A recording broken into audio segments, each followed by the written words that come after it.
and it destroys knowledge. Now, 6,000 years ago this all happened, according to him. That's about 200 generations since then. We have plenty of good observations through study that in humans you accrue roughly a new mutation per generation. So each of you in here can be happy that you're a mutant to some fair probability. Now, if you allow 200 generations, then we can allow the accumulation of 200 new mutations during that period of time. That would lead to 40,000 of your genes. Only 200 of them would show variability due to a new mutation. In fact, out of our 40,000 genes, 4,000 of them show genetic variability.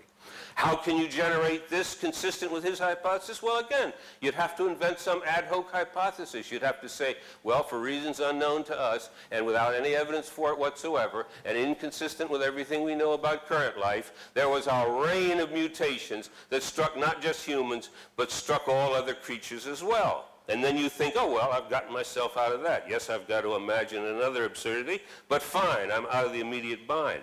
But it ain't that easy. Because if the individuals are accruing mutations rapidly over this short period of time, they all trace back to the ancestral group 6,000 years ago. So as we like to say, everything comes back as spokes on a wheel instead of trees where some individuals are more related to others and some groups are more related to others, some share more variants with some individuals than others. If you apply this to, well, there's a worse problem still, which I'll go over in 2 minutes' time. I don't want to introduce too much science into this revival meeting, but I want to introduce a little bit. The genetic code is redundant. That is, there's some codes that code for the same amino acid. So you can get a mutation from one code there to the other, still produces the same protein, still the identical same individual. We don't think natural selection acts on those genes or acts extremely weakly because it produces the same individual. Now those change over time due to random processes, and these have been studied in some depth in the lab, and they fit logic. And they start to diverge from each other solely because of random factors. Some individuals breed, some don't, and so some variants, which are coding for the same thing, become more frequent and others less frequent. They evolve by a random walk. Well, the interesting thing about random walks is that they tell time, because the longer the time for the walk, the further apart two originally identical molecules are going to become at these synonymous sites. Now, two things can be concluded from a world of data on these synonymous sites. First of all, they provide a congruent system of dating, which is congruent with the strata and the phylogeny. That's a very curious fact that didn't get explained by his fantasy about sorting by size during the flood. How is it that individuals that are further down show greater divergence due to random walk at these synonymous sites?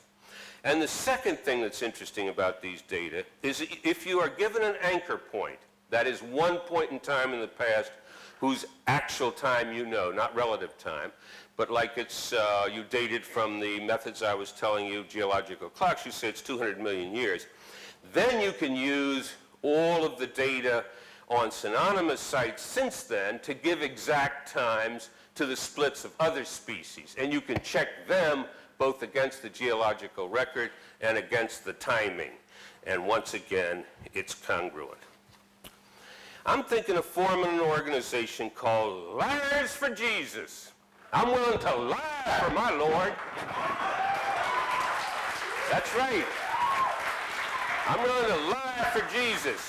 I'm willing to pillory people whose work I do not study or understand. I'm willing to make a fraudulent challenge, my $250,000 challenge.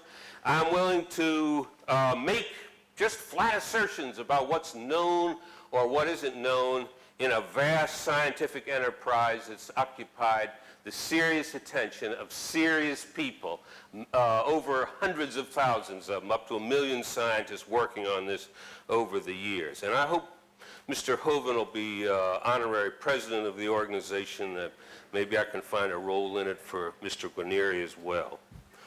I just want to end by saying that one of the most disturbing aspects of this and a sense of the orientation of many of you is that I regard the religion that's being pushed as being almost as bad as the anti-science. I think he's giving you a double bad deal. He ain't giving you no science, and he's misrepresenting that. And the religion he's selling you, to me, is infantile. It's arrogant and blasphemous to tell God how creation occurred, how God created this earth. How dare he?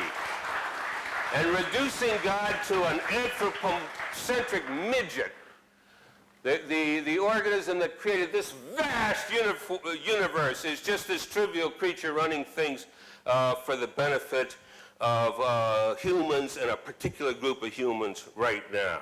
I think it's pathetic.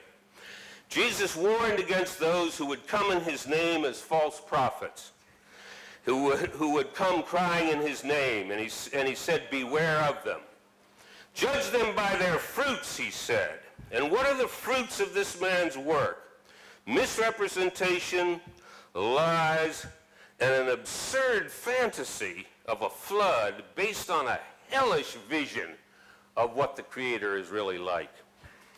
Thank you.